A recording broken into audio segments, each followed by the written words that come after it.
มีเถระบัญชาคือประธานหน่วยอปต.เลขาไปจัดนิทรรศการวันสุดท้ายเนาะวันที่28ก็เพิ่นจะคณะโครงการหมู่บ้านสิ่งห้าก็จะได้มาประเมินของคณะสงฆ์อำเภอป่าซางซึ่งเลือกเอาหมู่บ้านไร่น้อยตำบลม่วงน้อยเป็นหมู่บ้านนำร่องหมู่บ้านศีลห้าตำบลม่วงน้อยเป็นต้นเป็นประธานก็ธรรมาภาพก็จะต้องจัดเอากี่ต่อผ้ารัดอกก็ดีอื่นๆเนาะไปร่วมพี่น้องตำบลแม่แรงพอตกกับตำบลมะกอกตำบลแม่แรงที่จะต้องเป็นต้นคิดในการนำเอากี่แล้วก็นำเอาญาติโยมไปสาธิตเนาะในนามของประธานหน่วยก็ต้องไปขนย้ายขนเอาไปแล้วก็ขนปีกมาส่งแถมเนี่ยวันนี้ก็ไปเยี่ยมเปิ่นเหมือนกันเนาะงานวัดตัวก็จะมีไปทางหน้าเนี่ยมันเป็นเรื่องที่เป็นงานเสียสละเนาะไปขอเมตตาคือเปิ่นไปจัดสาธิตคือพอเพื่อเป็นหน้าเป็นตาของตำบลนี่ก็9 หมู่บ้าน10 หมู่บ้าน10 วัดตำบลมะกอกนี่นะก็จำเป็นจะต้องไปแต่มี1 พระอารามหลวงปีก่อนๆพุ่นน่ะสมัยวัดสักกะแปงก็เป็นตัวหมู่บ้านร่องต้นแบบร่องนำหมู่บ้านนำร่องเนาะก็ถือว่าผ่านกันไปนี่ก็เพิ่นก็จะวนเวียนกันไปทุกๆตำบลนะอันนี้ก็เป็นงานที่จะเกิดขึ้นในวันที่28วันพรุ่งนี้ก็จะได้ไปงานท่านอาจารย์มหาเอกพลเหียพวกนิมนต์ไว้เมินนักแกเนาะวันที่30ของงานเจ้ามันนี่ก็จะได้นิมนต์ท่านมาเทศนาธรรมพุ่นปลายปีพุ่นเนาะเพราะว่าเขาก็บ่ได้ละกันมีความเคารพนับถือในน้ำใจซึ่งกันและกัน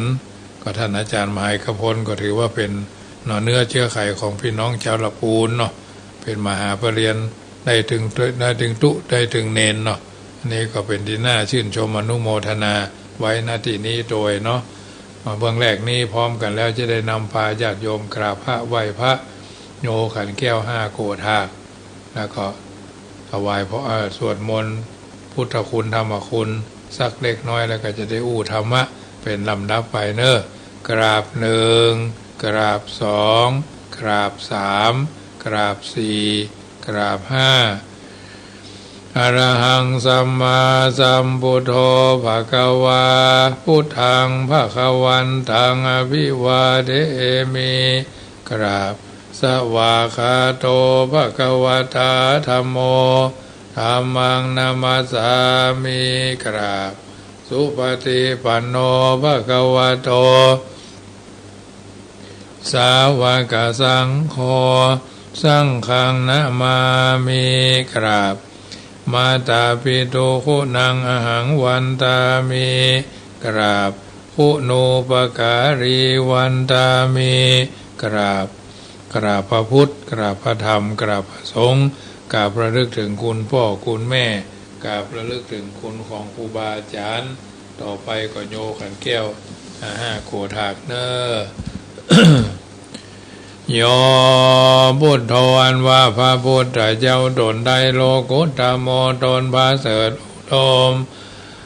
อาโมสัตตวโรกอนันตัญญโนอันมีญาณปัญญาหันที่สุดบ่ได้สนิสิโนนั่งอยู่แล้วดีนักบ่หวั่นไหวแต่พยามานวราโพธิมูเลนั่งเนื้อแท่นแก้วแดบไกลก็ไม่มาโพตนพระเสริฐมหาเทวิจโยพระโจรแพ้สงครามอย่างใหญ่มาลางยังพยามานสาเสนังกับทังเสนานิพนธ์มานาการจริงก็ได้ถึงแล้วสัมโพธิงยังพญาสัพพัญโยตยันทรัตหูใหญ่อย่าทำทั้งมวลอาหันว่าข้าพันนามามีขอนบน้อมไว้ด้วยกายวจีมโนทางพุทธังยังพระพุทธเจ้าตนนั้นแลโยมกะธัมโมอันว่ามกะธรรมอันใดอาตังกิโกอันประกอบด้วยองค์8 ประการอันมีสัมมาทิฏฐิเป็นต้นอันสัมมาทิฏฐิอาทิโกอันมีสัมมาทิฏฐิเป็นต้นอริยปัตโตอันเป็นหนทางนิไกจะบาปอุโจกะมะโคอันเป็นหนทางเส้นซื่อบ่โคตรบ่เลี้ยว โมฆะภเวสายะเพื่อเข้าสู่นิพพานอันพ้นจากทุกข์ในวัฏสงสารจะนานังแห่งคนทั้งหลายโหติก็มีแลอะยังมกะธรรมโมอันว่ามกะธรรมอันนี้สันติกโรอันกะทำมือบาปร่ำงับดับหายทุทัสโสนโยอันมีนัยยะอันควรจักหูจักหันอยากนักปะนิยานิโกนันนำสะถือออกจาวัฏสงสารโหติก็มีแลอะหังอันว่าคาปัญนามามีก่อนบน้อมไว้โดยกายวจีมโนตั้งธรรมังยังพระสัทธรรมว่าเจ้านั้นแลโยสังโฆอันว่าพระสังฆเจ้าหมู่ใดวิสุทโธอันบริสุทธิ์จากบาปวราตคินายโยอันควรฮับเอาตานันพาเสดแห่งคนและเทวดาทั้งหลายสันตินทาริโยอันมีอินทรีย์ทั้งหกระงับดีนักสปะมราปะหิโนอันมีมาละคือกิเลสละใดเสียแล้วอานาสะโวอันหาอาสวะธรรมบ่ใดสมิธิปโตอันใดถึงแล้วยังความสำฤทธิบรมวรคุเนหิเนเกหิโดยหมู่คนทั้งหลายอันมากโหติก็มีแลอาหังอันว่าคาปนามาเมก็โนบน้อมไว้โดยกะวากายด้วยกายวจีมโนตังสังฆังซึ่งพระสังฆเจ้านั้นแลอาหังอันว่าข้าปนามามิขอนบน้อมไว้ยังพระพุทธเจ้าตนทรัตหูใหญ่อย่าทำทั้งมวลคุณาสาคารันตังอันมีคุณปันดังน้ำมหาสมุทรอาหังอันว่าข้านามามิขอนบน้อมไว้ธรรมังยังพระสัทธรรมว่าเจ้ามุนีราชเทสีตังยังพระพุทธเจ้ายังพระอันพุทธเจ้าอักเทศนาอาหังอันว่าข้านามามีก่อนโนบน้อมไว้สังฆังยังพระสังฆเจ้ามุนีราชสาวกังอันเป็นลูกศิษย์ฟังคำสอนแห่งพระพุทธเจ้าอาหังอันว่าคานามามีก่อนโนบน้อมไว้กัมมาทานาทายกาจะดิยังครูบาอาจารย์เจ้าอันเป็นกรรมฐานะทายกานิพานามาโกเทสกังอันสำแดงของแห่งนิพพานพุทธปูจาอันว่าขีญาอันใดปูจายังพระพุทธเจ้ามาเตจามีเตจาอนุภาวะมันมากสมาปูจาอันว่าขีญาอันใดปูจายังพระสัทธรรมเจ้ามหาเตปัญญามีปัญญาอันมากสังฆปูจาอันว่าขีญาอันใดปูจายังพระสังข้าเจ้ามหาโภคามีโภคาสัมปติเขาของอันมากโหติก็มีแลมายังอันว่าผู้ค้าทั้งหลายละพระมหาเสขอจุงจะไดยทัสสนันจะยังขียาอันหันเมตตายะพุทธะยังพระพุทธเจ้าเมตตายะอันจักมาเป็นพระพุทธเจ้าไปนา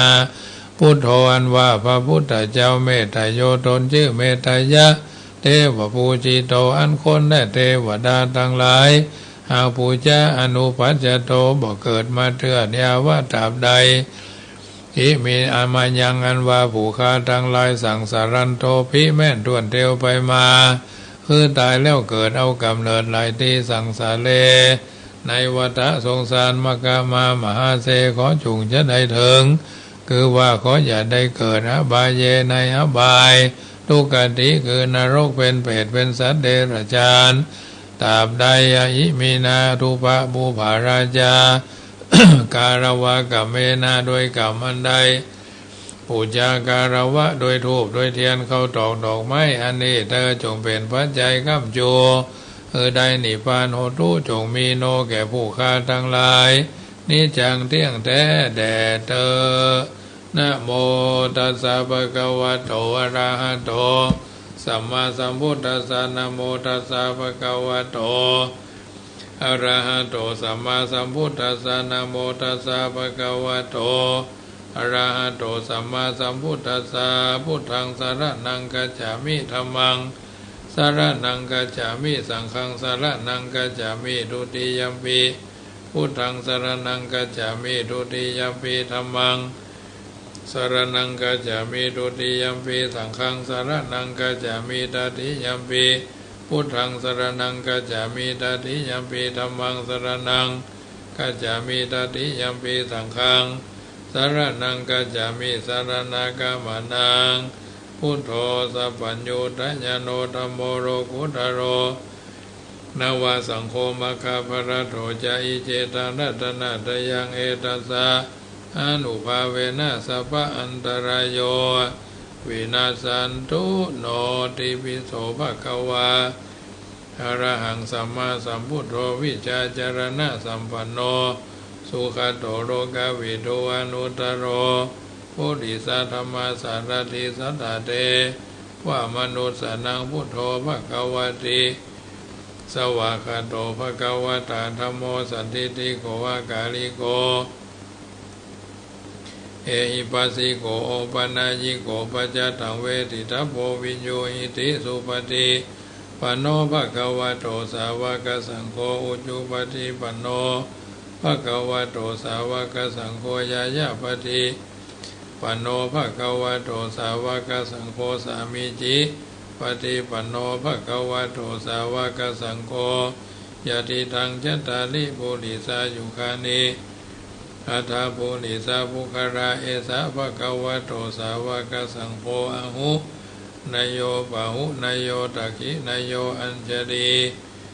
กรณิโยอนุตตรังปุญญเขตังโลกัสสตินันตุนิมิตังอวามังกรัญจโยจามนาโปสกุณาสัสสโตปะปะกะโหตุสุปินังอาการตังพุทธานุภาเวนะวินาสเมนตุยันตุนิมิตังอวามังกรัญจโยจามนาโปสกุณาสัสสโตปะปะกะโหตุสุปินังอาการตังธรรมานุภาเวนะวินาสเมนตุยันตุนิมิตังอวามังกรัญจโยจามนาโปสกุณาสัสสโตปะปะกะโหตุสุปินังอาการตังสังฆานุภาเวนะวินาสเมนตุอาหังสุขิโตโหมิอาหังอเวโรโหมิอาหังอภยาปโจโหมิอาหังอนิโคโหมิอาหังสุขีอัตานังปะลิหรามิตัสสะสุติสาสัพเพสัตตาเวราหุนตุอภยาปจาหุนตุอนิคาหุนตุสุขีอัตานังปะลิหรันตุเอาละญาติโยมสาธุชนคนดีทุกคนทุกท่านได้ยินได้ฟังการสังวาสสวดที่ยายพุทธคุณธรรมคุณสังฆคุณเรียบร้อยต่อไปก็จะเป็นธรรมะปฏิพรกับบรรดาญาติโยมท่านสาธุชนคนดีทุกคนทุกท่านเป็นลำดับไปเนาะเมื่อค่ำยามแรงของวันนี้ก็เช่นเดียวกันเป็นธรรมะปฏิพรคือเป็นประโยชน์กับการที่จะเข้าสู่นิทานอย่างสบายสบายทุกคนทุกท่านเดินทางชีวิตวันนี้เป็นวันเสาร์บางท่านก็หยุดการทำงานอย่างต่ออย่างทางนอกอยู่ทางบ้านทางจองเคลียร์การเคลียร์งานที่เขาได้ทำกันมาอยู่เป็นประจำทุกวันเนาะเป็นภาระหน้าที่ที่จะต้องรับผิดชอบกันยาวสม่ำเสมอแต่ละคืนแต่ละวันล่วงไปผ่านไปก็จะทำเมื่อท่านทั้งหลายได้เข้าใจในสิ่งต่างๆที่เป็นไปเป็นมาของแต่ละอย่างซึ่งบางทีบางครั้งก็ต้องอาศัยเวลาบางทีบางครั้งก็ต้องอาศัยการอยู่ร่วมกันเป็นหมู่เป็นคณะธรรมะอันเป็นคำสอนนั่นก็จะนำมาอุเอิญเจริญพรกับบรรดาท่านสาธุชนท่านผู้ฟังทั้งหลายโดยเฉพาะความเป็นคนที่ฝึกตนดีแล้วเป็นผู้ประเสริฐทันโตเศรษโธมนุษย์เสสุนั่นนะผู้ฝึกตนก็หมายถึงว่าผู้ฝึกตนได้ดีแล้วเป็นผู้ประเสริฐฝึกฝนในทางพุทธศาสนาหรือการปฏิบัติธรรมในทางพระพุทธศาสนาย่อมอาศัยการฝึกตนเป็นสำคัญฝึกกายฝึกวาจาฝึกใจอยู่สม่ำเสมอก็จะทำให้ผ่านร้อนผ่านหนาวไปด้วยดีมีการฝึกแล้วก็ต้องมีความกตัญญูเนาะกตัญญูต่อผู้มีพระคุณกตัญญูต่อต่อปุพการีพ่อแม่นี่เขาก็รู้อยู่แล้วเนาะกตัญญูต่อพระพุทธศาสนาตั้งตัวตั้งใจให้มีศีลมีศรัทธาเนาะ ทำบุญในศาสนา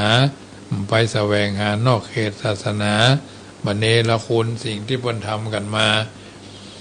กตัญญูต่อเวทีสังคมสิ่งแวดล้อมดินน้ำลมไฟเป็นต้นเนาะบุคคลอาศัยนั่งนอนในห่มเงาของต้นไม้บ่พึงทำลายต้นไม้แม้ใบของมันเป็นต้นกตัญญูต่อแผ่นดินถิ่นเกิดเนาะคือบ่ทำลายลบล้างประเพณีวัฒนธรรมของประเทศชาติด้วยการพดุงรักษาความเป็นเอกราชร่วมการพัฒนาชาติรุ่งเรืองประโยชน์จากแผ่นดินนี้แล้วต้องเป็นประโยชน์ทดแทนภูมิแผ่นดินพ่องจอห์น เอฟ เคนเนดีประธานาธิบดีอเมริกาสหรัฐได้กล่าวปราศัยต่อประชาชนชาวอเมริกาว่าอย่าถามว่าประเทศจะฮื้ออันอย่างแก่ท่านจงถามว่าท่านจะฮื้ออันอย่างแก่ประเทศพ่องเป็นต้นนะเพิ่นบอกว่าเกิดเผ่าพันธุ์พืชผลคนป่าสัตว์มาร้อยรัดร่วมแผ่นดินถิ่นอาศัยต้องรู้จักรักษาเสริมเพิ่มพูนชัยตอบแทนชาติสังคมสมแนวทางบุญบังเกิดหากคนนั้นกตัญญูคุณเชิดชูหรือความดีที่สรรสร้างแผ่นภพหาสุขภูนเป็นศูนย์กลางดินกบร่างยังแต่ชื่อหรือรู้คุณนะอันนี้คือกตัญญูรู้คุณท่านสำคัญนักนะประการต่อมาการดำรงพระศาสนาตามนโยบายหรือตามพุทโธวาทของพระตถาคตที่ครั้งหนึ่งพระองค์ทรงตรัสต่อหน้าพระอานนท์ว่าโยโวอนันทมยาธัมโมจะวินโยจะเทสิโตปัญญัตโตโสโวมมัจจเยนะสัทธาดูก่อนอานนท์ธรรมวินัยอันใดที่เราตถาคตแสดงไว้แล้วและบัญญัติไว้แล้วโดยการที่เราได้ร่วงไปธรรมะและวินัยนั้นจะเป็นครูของพวกเธอนะโยโวอนันทมยาธัมโมจะวินโยจะเทสิโตปัญญัตโตโสโวมมัจจเยนะสัทธาดูก่อนอานนท์ธรรมวินัยอันใดที่เราตถาคตตรัสไว้แล้วและบัญญัติไว้แล้วโดยการที่เราได้ล่วงไปแล้วพระธรรมวินัยนั้นจะเป็นครูของพวกเธอแม้ตถาคตเสด็จดับขันธปรินิพพานไปแล้วยังมีสิ่งที่มีค่าที่สุดที่คงเหลืออยู่คือหลักธรรมคำสอนระบบกฎระเบียบต่างๆที่พระองค์ทรงแสดงและบัญญัติขึ้นเพื่อแสดงความมีระเบียบวินัยกับธรรมทายาทของพระองค์มีความจำเป็นอย่างยิ่งที่อนุชนคนรุ่นหลังจำต้องศึกษาปฏิบัติตามโดยเพื่อเป็นการเผยแผ่และดำรงไว้ซึ่งพระพุทธศาสนาต่อไปการเรียนการสอนพระบาลีจึงเป็นสิ่งสำคัญประการหนึ่งที่จะช่วยดำรงไว้ซึ่งพระพุทธศาสนาเป็นภาระหน้าที่ที่สำคัญของพระสงฆ์การบวชเป็นพระแม้บ่ฮู้ภาษาบาลีเป็นเรื่องที่อันตรายเป็นอย่างยิ่งเพราะขนาดพระสงฆ์ที่เป็นธรรมทายาทโดยแท้ของพระพุทธศาสนายังบ่ฮู้ภาษาบาลีบุคคลอื่นทั่วไปก็บ่แปลกกันหยังถ้าจะบ่ฮู้ภาษาบาลีนัยยะว่าพระพุทธศาสนาจะต้องล่มสลายเป็นแน่แท้เนาะปที่เป็นที่เป็นทฤษฎีเกี่ยวกับการทำลงไว้ซึ่งพระพุทธศาสนาคือปริยัติการศึกษาพุทธพจน์พระธรรมคำสอนข้อปฏิบัติวิถีของพุทธเจ้าศึกษาให้ฮู้ให้แจ้งให้กระจ่างชัดเจนเพื่อนำไปเผยแผ่ปฏิบัติให้เกิดผลปฏิบัติคือการปฏิบัติตามหลักปริยัติเมื่อได้ศึกษาจนฮู้แจ้งแล้วก็จะทำให้หันผลหันแจ้งหันจริงด้วยการนำมาประพฤติปฏิบัติให้เกิดผลตามที่องค์พระศาสดาได้รู้แจ้งหันจริง โดยพระองค์เองมาแล้วแสดงให้ผู้อื่นได้หู้โดยตามเนาะปฏิเวทะหรือปฏิเวทการบรรลุมรรคบรรลุธรรมก็คือมรรคผลนิพพานอันเป็นผลมาจากปริยัติและปฏิบัติที่ถูกต้องนั่นเองจะเห็นได้ว่าการเริ่มต้นทุกสิ่งทุกสิ่งอย่างมากอย่างมาจากทุกสิ่งทุกอย่างมาจากการเรียนรู้การศึกษาแล้วนำมาประพฤติปฏิบัติในท้ายที่สุดแล้วก็จะประสบความสำเร็จได้พระพุทธศาสนาก็เช่นกันต้องเริ่มมาจากการศึกษาธรรมคำสอนข้อปฏิบัติซึ่งเป็นพระบาลีเพื่อเข้าใจก่อนจึงจะสามารถไปเผยแผ่ให้ผู้อื่นได้รับรู้และนำไปปฏิบัติตามอย่างนี้แล้วก็จึงจะเป็นเครื่องหมายว่าพุทธศาสนาจะเจริญรุ่งเรืองสืบต่อไปดังนั้นปริยัติจึงเป็นสิ่งสำคัญในการสืบทอดพุทธศาสนาการฮื้อบ่จำเป็นต้องเป็นการฮื้อสิ่งของเท่านั้นในทางพระพุทธศาสนาแบ่งการฮื้อออกเป็น2รูปแบบใหญ่ๆก็คืออามิสทานการฮื้อที่เป็นวัตถุสิ่งของจำแนกออกเป็น4ประเภท1เพื่อฮื้อปูชาได้แก่ฮื้อเพื่อปูชาผู้มีพระคุณเช่นพระพุทธเจ้าพ่อพระพุทธเจ้าบิดามารดาครูบาอาจารย์เป็นต้นนี่ฮื้อเพื่อปูชาพระคุณ2ฮื้อเพื่ออนุเคราะห์ได้แก่ฮื้อแก่บุคคลผู้ยากจนประสบภัยพิบัติต่างๆเพื่อฮื้อรักษาไมตรี3เพื่อฮื้อเพื่อสงเคราะห์ได้แก่การฮื้อของผู้ใหญ่ที่ฮื้อแก่ผู้น้อยการฮื้อของพ่อแม่4ฮื้อเพื่อกำจัดกิเลสได้แก่การบริจาคที่ถือว่าขจัดความตระหนี่ความหันแก่ตัวนะธรรมทานก็คือการฮื้อธรรมะเป็นทานเช่นฮื้อความรู้เป็นการฮื้อความดีฮื้อบุญกุศลฮื้อคำแนะนำเพื่อการดำรงชีวิตที่ดีการฮื้อประเภทนี้จัดเป็นการฮื้อที่ประเสริฐดังที่พระสัมมาสัมพุทธเจ้าตรัสว่าสัพพะทานังธรรมะทานังชีนาติการฮื้อธรรมะย่อมชนะการฮื้อทั้งปวงฉะนั้นการฮื้อจึงเปรียบเสมือนเครื่องมือสำคัญที่จะฮื้อคนในสังคมเกิดความฮักใคร่ปรองดองผู้ฮื้อรู้สึกมีความสุขผู้รับมีรู้สึกมีความสุขแล้วสังคมก็จะมีความสงบเช่นเดียวกันหลายคนอาจจะเคยได้ยินคำว่าคบคนพาลไปหาพิษคบบัณฑิตพาไปหาผลบางคนก็ว่าคบคนพาลไปหาพิษคบบัณฑิตพาไปหาเฮ็ดหานออีกก็มีนะคือกำอู้ที่สอนให้คนเฮากึดในการเลือกคบมิตรสหายบ่ลงไปคบคนพาลสันดานบ่ดีคนชั่วเพราะคนพาลคนชั่วนั่นย่อมจะนำแต่ความเสื่อมเสียมาโบราณสั่งสอนว่าห่างสุนัข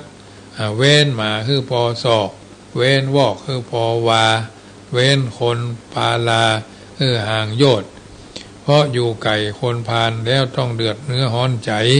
ต่างจากที่เฮาคบบัณฑิตหรือที่ห้องว่ากัลยาณมิตรจะนำพาแต่ความดีความงามมาสู่เฮามือถือเป็นบุญเป็นกุศลต่อตัวเฮาเองดังคำสอนของพระสัมมาสัมพุทธเจ้าที่ตรัสไว้ในมงคลสูตรความว่าอาเสวนาจะปารานังบัณฑิตานันจะเสวนาการบ่คบคนพาลคบแต่บัณฑิตในที่นี้เป็นมงคลสูงสุดของชีวิตคนจะดีบ่ใช่ดีที่ทรัพย์บ่ใช่นับเผ่าพันธุ์วงศาคนจะดีด้วยการงานนาแห่งบัญชาวิชาศีลธรรมนำคือดี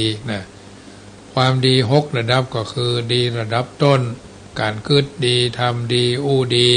2ดีระดับครอบครัวก็คือความพรั่งพร้อมของครอบครัวด้วยความดีงามศีลธรรมจรรยาเงินตรา 3ดีระดับชุมชนก็คือช่วยเหลือมีน้ำใจต่อเพื่อนชาวบ้านร่วมสุขร่วมทุกข์กับชุมชนสร้างความสามัคคีเนาะ4มีระดับสังคมดีระดับสังคมก็คือทำความดีขยายวงออกไปภายนอกชุมชนทำคุณประโยชน์ให้ส่วนรวมช่วยกันสร้างบรรยากาศสังคมให้ร่มรื่นน่าอยู่น่าอาศัยปลอดภัยเนาะ5ดีระดับประเทศชาติก็คือทำความดีต่อประเทศชาติดินแดนอันเป็นแหล่งนำกำเนิดของเฮารักษาเอกลักษณ์ความเป็นชาติไทยต้อนรับคนต่างชาติโดยอัธยาศัยไมตรี6ดีระดับพุทธศาสนาก็คือมาทำตนให้เหมาะสมกับหน้าที่ของพุทธศาสนิกชนที่ดีโดยวิธีศึกษาปฏิบัติอุปถัมภ์พระศาสนาคือเจริญรุ่งเรืองจะหันได้ว่าความดีนั่นเป็นสิ่งที่บุคคลบอกว่าจะเป็นคนมีคนทุกข์หรือชั้นไหนวรรณะไหนก็สามารถประพฤติปฏิบัติได้ด้วยกันทั้งสิ้นบ่ใช่ว่าจะต้องมีเงินมีทองมากมายเท่านั้นจึงจะประพฤติดีและเป็นคนดีได้ขึ้นอยู่ที่จิตใจว่าอยากจะเป็นคนดีคนหรือไม่ทุกสิ่งทุกอย่างขึ้นอยู่ที่ตัวเฮาเลือกเองทรัพย์สินเงินทองบ่ใช่ปัจจัยที่จะนำมาซึ่งตัวตัดสินความเป็นคนดีได้ศีลธรรมหรือการกระทำของบุคคลเหล่านั้นบุคคลเหล่านั้นต่างหากที่เป็นปัจจัยแท้จริงฉะนั้นขอให้ทุกท่านจงยึดมั่นในหลักความดีงามแล้วชีวิตของท่านก็จะประสบความสุขความเจริญเป็นลำดับไปการกายบวกใจเชื่อมกันทำให้ทุกคนมีความเข้มแข็งซึ่งทางการแพทย์บอกว่าสุขภาพกายและสุขภาพใจถ้ากายเกิดอาการเจ็บป่วยก็ใช้ยารักษาจึงหายแต่ถ้าใจเกิดอาการเจ็บป่วยจะใช้ยารักษาให้หายก็เป็นบ่ได้หลายคนอาจจะคิดว่าถ้าเป็นเช่นนั้นแล้วเราจะใช้อันหยังในการรักษาอาการเจ็บป่วยของใจนี้ได้ปวดหัวหรือปวดไหล่เป็นไข้ปวดขาเจ็บหน้าแข้งปวดลูกตาหากได้ยามาคงทุเลาปวดใจนั่นไก่มือหมอสุดเหลือขอที่โรคเหงาโรคว้าเหวหรือซึมเศร้าต้องบรรเทาด้วยธรรมโอสถจึงจะลดปวดใจมียาอยู่ชนิดหนึ่งเป็นยาวิเศษนักแก่ที่คนส่วนมากมักจะมองข้ามนั่นก็คือยาธรรมโอสถเรียกนั่นคือยาที่ห้องกันว่าธรรมโอสถคือการใช้หลักธรรมคำสอนหลักปฏิบัติต่างๆทางพุทธศาสนาเป็นทายาทเป็นยารักษาอาการเจ็บป่วยทางใจนี้พุทธองค์ทรงชี้แนะแนวทางการปฏิบัตินี้ไว้มากมายหลายประการขึ้นอยู่ที่ว่าอาการป่วยทางใจที่เฮาเป็นอยู่นั่นสาเหตุมาจากอะไรหยังเฮาจึงจะสามารถเลือกธรรมโอสถมารักษาคู่ขนานได้คุณประโยชน์ของธรรมโอสถในทางพุทธศาสนามีสรรพคุณสามารถบรรเทาโรคกับคนทั้งปวงได้ดี1บรรเทาความซึมเศร้าธรรมโอสถบรรเทาความซึมเศร้าถ้าใช้ยาขยันชีวิตจะบ่เศร้าหมองท่านเจ้าคุณพยอมได้เทศน์สะกิดใจไว้ว่าขยันให้เหงื่อออกจากขุมขนดีกว่าขี้เกียจแล้วยากจนน้ำล้นออกดวงตาขยันให้เหงื่อออกจากขุมขนดีกว่าขี้เกียจแล้วยากจนน้ำล้นออกจากเบ้าตาถ้าขยันเสียแล้วจะน่าชื่นตาบานบ่ซึมเศร้า2บรรเทาความเสื่อมถ้ามันเจริญภาวนา ปัญญาจะสว่างไสวปฏิภาณว่องไวตลอดกาลนะบรรเทาความเสื่อมถ้ามันเจริญภาวนาปัญญาจะสว่างไสวปฏิบัติว่องไวตลอดเวลาเป็นเป็นยาเชื่อมสัมพันธ์ไมตรีถ้ามีสังฆะวัตถุสี่โอบอ้อมอารีวจีไพเราะสงเคราะห์พวงชนวางตนอย่างเหมาะสมนะเป็นโอบอ้อมอารีวจีไพเราะสงเคราะห์พวงชนวางตนเหมาะสมชีวิตจักบ่อับจนด้วยเพื่อนดีดังนั้นเมื่อพบยาดีอยู่ใกล้ตัว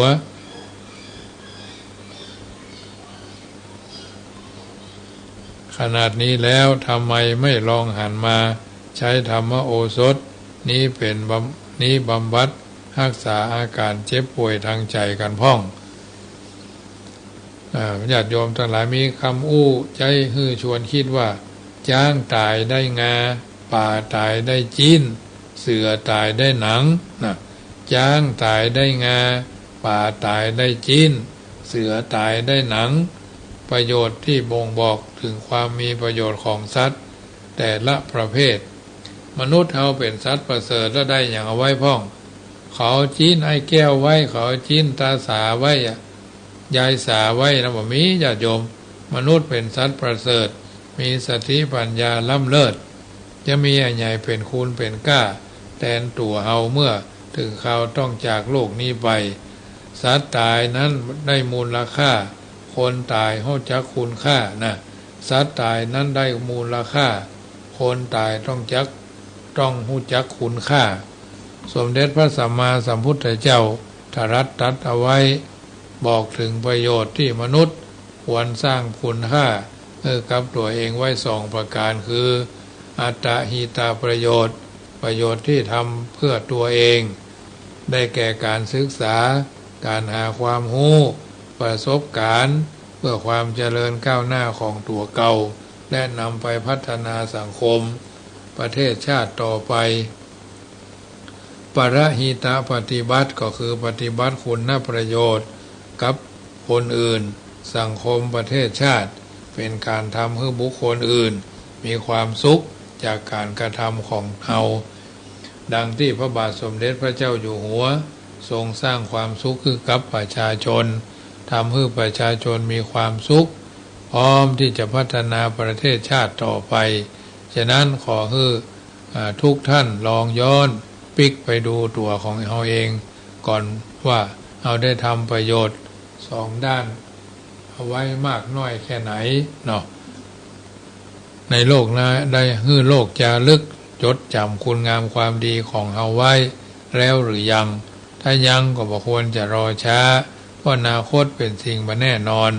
จึงอยากจะฝากทุกท่านให้เร่งทำความดีไว้เสียแต่บัดนี้ทำความดีมีศีลธรรมยึดความสัตย์ดีชี้ชัดกุศลแนบเป็นแบบแผนได้ฝากชื่อจารึกไว้ในทุกแดนดีจะแทนทางทิพย์สู่นิพพานนะทำความดีมีศีลธรรมนะยึดความสัตย์ตัวชี้ชัดตัวแนบแน่นเป็นแบบแผนได้ฝากชื่อจารึกไว้ในทุกแดนดีจะแทนทางทิพย์สู่นิพพานวันนี้รายการเสียงธรรมก่อนรับตาก็มาถึงช่วงสุดท้ายก่อนจะนำรายการจากท่านไปก็ขอบอกเอิ้นเจริญพรร่วมบุญร่วมบารมีในงานทำบุญอายุวัฒนมงคลอาตมาภาพซึ่งจะทำขึ้นในวันที่30งานนี้ก็มีการตั้งจัดเพลถวายทุเจ้าพระเนรเฮาจำนวน10โต๊ะใส่แจ่วทอมน้ำพริกเนาะน้ำพริกปลาน้ำพริกอ่องน้ำพริกจีนนะน้ำพริกบะเขือส้มจีกับผักลวกอาหารเมืองทั้งหลายแกงต้มทอดมกปลาทูจิ้นส้มปลาทูแคบหมูอื่นๆก่อนละสามารถร่วมทำบุญได้เนอะจะจัดมาเองกาอย่างกาก็แล้วแต่ก็ได้จัดทำลาบป่าเนาะต้มป่าน้ำพริกป่าไว้เป็นลักญาติโยมบางท่านพวกก็เอานั่นมาหอมเอานี่มาหอมเนาะบางคนก็ได้ร่วมกันมาเป็นประจ พี่น้องน้ำเพื่อพระโยมแม่มาลีแม่พ่อประสิทธิ์ชัยก็จะเอาลาบหมูแล้วก็อื่นๆและผลไม้เนาะมาร่วมมาถวายก็จอมเอิญเจริญปอนเนอร์มีโอกาสก็ร่วมบุญกันได้คนเฮามีวันเกิดคนละ1 วันเนาะแต่วันตายมีเหมือนกันคู่วันนะพระเจ้าสายบ่ายค่ำมีทุกวันสะดุ้งตื่นมื่นตามาวันนี้มีโชคละมีโชคมีลาบวันบ่ฮู้เรื่องบ่ฮู้ราวมืดทึกวันใดบัดตวงบัดติ่งแสดงว่าวันนี้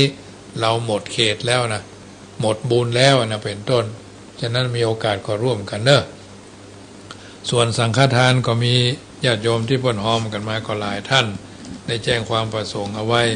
ขอประกาศอนุโมทนาน้อยนึงเนอะว่ามีไผ่พ่องเนาะที่เพิ่นแจ้งความประสงค์ไว้แล้วโยมแม่จันจอมใจสันทรายดอยสะเก็ดร่วมทำบุญสังฆทาน 1,000 บาทฟังปุจจาพระธรรมเทศนา300 บาทแม่คายคำสอนป้าสีเสียดเมืองละปูนป่าสร้างละปูน200 บาทพ่อครูสุเทียนแม่สายศิลป์เล็กยองแล้วก็บ้านดงหลวงเวียงหนองร่อง 1,500 บาทแม่เกศรชัยวุฒิแม่สุธรรมอินทรีบ้านคอนกนกเชียงใหม่500 บาทแม่จันสุดาขันติธรังกูลพร้อมครอบครัว500 บาทแม่กัญญาสุนินหงส์เชียงใหม่600 บาทโยมโยมแม่เนี่ยก็ตรียาพรร่วมทำบุญ5,098 บาทเนาะสาธุอนุโมทนาเนอะโยมแม่ที่เพิ่นหอมมาเป็นประจำนามสกุลตรียะโยมแม่ก็อยู่เบื้องหลังความสำเร็จหลายๆอย่างเนอะอนุโมทนาสาธุตั้งตลอดจนน้องวัวน้องควายแถมหลายเตื้อครอบครัวพ่อสงวนแม่สุพรรณษาแก้วโฮนสสุดามาศแก้วโฮแม่จันสมจันพาคาหรือจันภาคเนี่ยเนาะรวมทำบุญสังฆทานชุดใหญ่2,000 บาท